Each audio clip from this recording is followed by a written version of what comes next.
Hello friends and welcome back to Cineclub. Because Netflix releases so many new movies and shows pretty much every day, instead of you having to wade through everything and deciding what's worth watching, I'm going to watch the new releases for you and let you know what's good and what's not. These are some of the new releases I've seen in June and July. So let's get started. The first thing I can tell you I loved immediately was the comedy special Nanette by Hannah Gadsby. It's the most anti-comedy comedy special I have seen, but that's what makes it so extraordinary. Hannah's central theme is how she wants to quit comedy and she spins it and makes wonderful jokes about it. But in its core, it's a special about survival, about growth and closure, and how the world needs to be a fucking better place already. She discusses white privilege, homophobia, sexual assault, and how throughout history, and some examples in art history, the world forgives the powerful men and remembers their legacy and their reputation and not their sins, which can be the same sins we are trying to fight off today. It's a very special, amazing thing to watch. It goes from very light, funny jokes and veers into something much darker but much more important that we should all face, even if it makes us cry, even if it makes us uncomfortable. It's a very powerful thing to watch and it will stay with you for a long time after you watch it. The next thing I saw was the second season of Glow. I have been waiting for this one for quite a while. Glow tells the story of gorgeous ladies of wrestling back in the 80s. It's a group of women that come together to become female wrestlers and start the very first female wrestling show. The season starts with a pilot already approved. They are moving in to record weekly matches and see how it does. A lot of new things are happening. Debbie wants a better contract, including becoming a producer in the show. Sam is being even more of a dick now that he has a show. And Ruth keeps getting the shitty end of the stick when it comes to friendships and relationships. I love the show's representation of women and how hard it was in the 80s and even today for women to be considered equal when it came to jobs. Debbie is a mother and that is why she got fired from her previous soap opera gig, and she's having a hard time being considered an equal producer in the show now. It's funny but sarcastic, it's witty and ironic. I really enjoyed this one. The next thing I watched was the series finale of Sense8. This will only appeal to those who have already watched Sense8, and if you're a fan, you have probably already seen the finale by now. Sense8 got cancelled after season 2 by Netflix, and after fans pleaded and pleaded to have it continue, Netflix settled for a 2-hour series finale, and thank God. In general, I was pleased, but wish I had more. They had to basically scrap everyone's personal story arc and focuses on the cluster's fate and how they will escape the dangerous BPO company who wants to experiment on all of them and basically eliminate them. I am glad we got a resolution, but I did miss seeing their individual stories, and I kind of wanted more out of them finally meeting in real life. Overall, it gave me all the feels. The love is there, the message of tolerance and acceptance is there. My heart basically shattered into a million pieces by the time I finished it, but hey, at least we got a proper ending. The next thing I watched was the second season of Queer Eye, More Than a Makeover.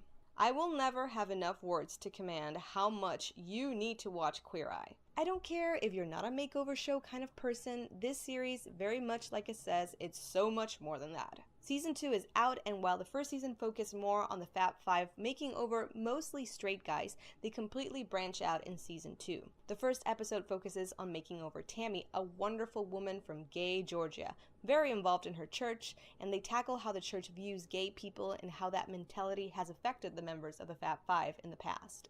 There is an incredible episode about a transgender man, and it is the first makeover the Fab Five do to a transgender man. And to hear his struggles and how difficult his journey has been, and how he has handled his journey so elegantly and in such a positive manner, it's incredibly inspiring and it's a very educational episode. You will cry, you will laugh. The show is inspirational, educational, a wonderful safe place to learn and to feel happy and enlightened.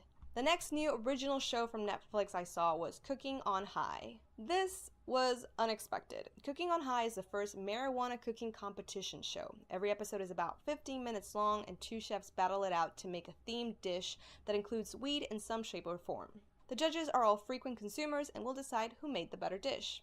And when I say battle it out, I don't mean Iron Chef high pressure type of cooking. As you can expect, it's a very mellow show. The dishes look good and they do bring in information about the different types of weed they're using, but in the end, it's just okay. It's definitely not as funny as I expected it to be, and it quickly becomes very repetitive. It's not bad, but it definitely doesn't feel like it's cooking on high, more like it's cooking on medium. The next new release I saw was a Netflix original movie called Us and Them.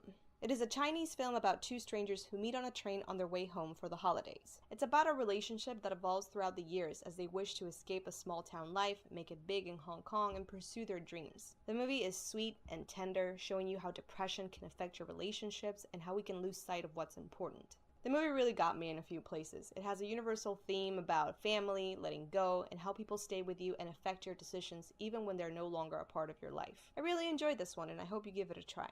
The last new release I saw was Alex Strangelove, another Netflix original. The movie focuses on a high school boy and his first real relationship with a girl. After 4 years together, Alex decides it's time to lose his virginity with his girlfriend, but he quickly meets a guy and realizes he's developing feelings for him, and it gets really confusing for him. The movie is so charming, but it's not without its faults, in my opinion.